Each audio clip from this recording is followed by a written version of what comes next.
Chevy's dominance over the NASCAR world ends in Atlanta as the Ford steal the show and Joey Logano steals a win from his former teammate. This past Sunday's race, though, at Atlanta comes in a bit of a mixed bag for me. The first couple stages of this race weren't too eventful. Fords ran up front for a majority of the first two stages, and they stayed there. Joey Logano dominated the first stage, and I believe, if I'm not mistaken, he led every single lap of stage number one, going on to win it. And, it's interesting to see how people have changed with Atlanta, because we saw last year at Atlanta a lot of movement. This year, people were really big on not being too aggressive in the first couple stages. The only big thing that really happened at any of the first two stages was when in stage one, Bubba Wallace got a little loose on the bottom and went down and hit the wall. It really messed his car up. He was not the same after that. And Tyler Reddick mentioned also that the Toyota, because of the aero and everything, it was just messing with them and making them loose. And Reddick warned his team right after that, hey, if it's like that, I'm going to do the same thing Bubba did. So that was like the big notice thing from stage number one. Stage number two went off without a hitch. Nothing really happened in the first two stages. And, it seemed like everybody was just waiting for stage three. Nobody was making big passes. Nobody was making big leaps. And then stage three gets underway, and it got going really quick. And the first bit of controversy that happened in stage three was, yet again, with good old Ross Chastain and Kevin Harvick, when going through turns 1 and 2, Chastain had a full head of steam, and in real time, to be completely fair, it looked like he went straight into the back of Kevin Harvick and just took out Kevin Harvick, causing a big wreck that destroyed Harvick's car, took out William Byron, who's won the past 2 races before Atlanta, took out Josh Berry, collected a couple other cars that were involved in it, and, a lot of people real quick were ready to blame Chastain. Even the booth, Twitter took to blaming Chastain immediately. But then we get a look at the replay, and it was shown that the air on the back end of Harvick's car just got him loose when Chastain got close. Chastain never touched Harvick, and it was shown that it was not Chastain's fault. So everybody turned and realized, hey, you know what? This one was not Ross's fault. So it was nice to see that people were able to go look back at the replay and realize this one wasn't Ross Chastain's fault. I feel like because of how aggressive Chastain is at times, people tend to go and blame him really quickly instead of, giving him the benefit of the doubt. So this time it was nice to see that, while he did take a heavy toll of the blame for the first second, when it was revealed that he didn't make the mistake, people kind of chilled down on it.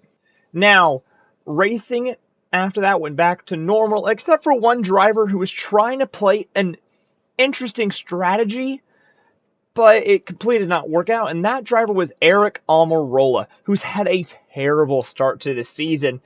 And Almirola, everybody came down pit road, he went right to the front of the field because he did not take tires.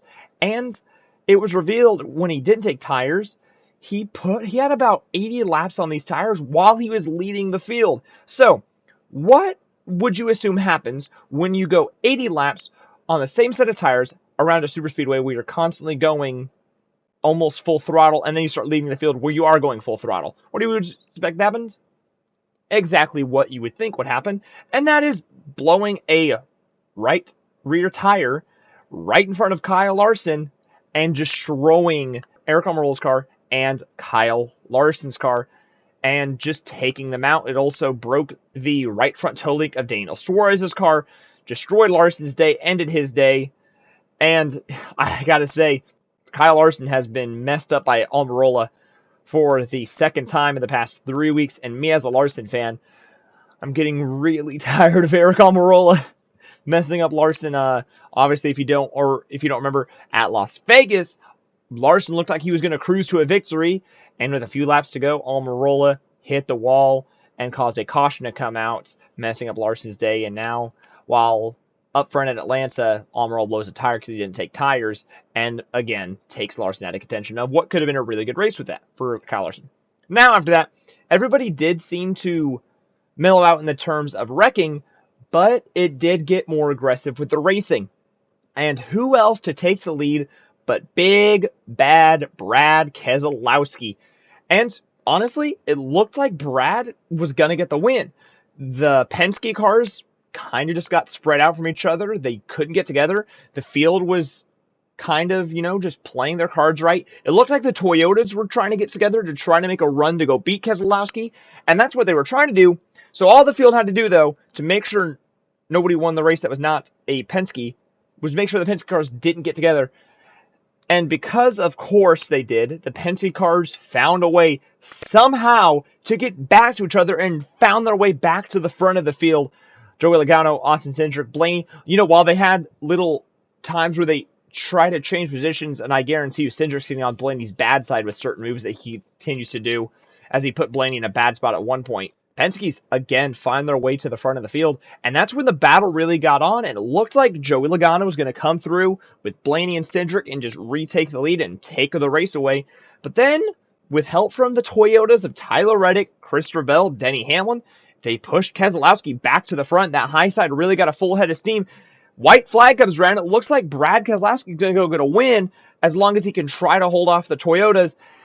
And Christopher Bell jumped a little too early, jumped the gun, and the reason that's a huge mistake is because since he jumped the gun, he allowed Joey Logano to get back to the outside exactly where Logano wanted to be. Logano took every bit of that advantage, and Joey Logano was able to seal the win and steal the show in Atlanta.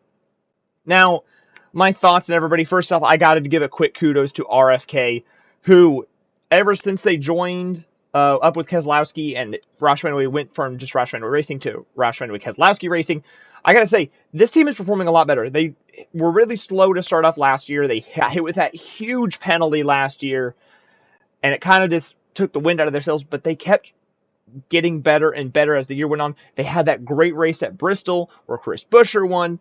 So I got to say, if they keep showing the speed they're showing right now, and with how Brad Keselowski's hungry for a win, I won't be shocked if Keselowski does find his way to victory lane. I also got to give a quick kudos to Corey LaJoie as he gets his career best finish of 4th place. Again at Atlanta, he ran really, really well. He ran really well in the summer race here at Atlanta last year, so I'm very excited to see how he can kind of translate it. Though, watch out for Corey LaJoie when we get to super speedways because he really is starting to figure these places out. And then obviously the last shout out to Joey Logano, who did go on to win this race. He breaks up the Chevy's dominance, gets Ford's first win of the season, so good job on Joey Logano. Now, my personal opinion on this race, because I saw a lot of people were throwing this around, and the perception has either been, I've seen people that really like this race and people that didn't really like this race. I, this time around, fall in the category of I was not a huge fan of this one. I really miss old Atlanta. I like what it used to be. I'm not saying this is bad. This is not one of those tracks where it's becoming one of the worst tracks in NASCAR like Texas is now. No. However, it's not the same, and I'm very concerned for what could happen. And, I'm one that you don't have to have all the carnage and wrecks and all that stuff to have a good race. I've always stood by that. However, you need to have a good racing product, and when you're at a super speedway like that and you have one guy just dominating a race, it kind of either shows that the package isn't good or the track isn't at its best. I do feel like the track was a little bit down. We've seen these next-gen cars and how they react to how cold it can be sometimes, and it was pretty chilly this past weekend in Atlanta. So maybe when we get some higher temperatures in the track in the summer, maybe we'll see a better race. I got to hope for the best. I'm going to keep a hopeful eye on this racetrack, but I'm a little concerned after this race. So now I do want to ask you guys, how did y'all feel about this whole entire race at Atlanta, this week's race? And what do you think is the future of this track? Do you think this was like a one-off, just maybe not a great race because of how the next-gen cars have been reacting to cold? Or do you think we should have genuine concern? Let me know in the comments below. And also while you're at it, make sure to share this video with some of your friends. Hit that like button and subscribe if you haven't already. And I'll see you guys in the next one.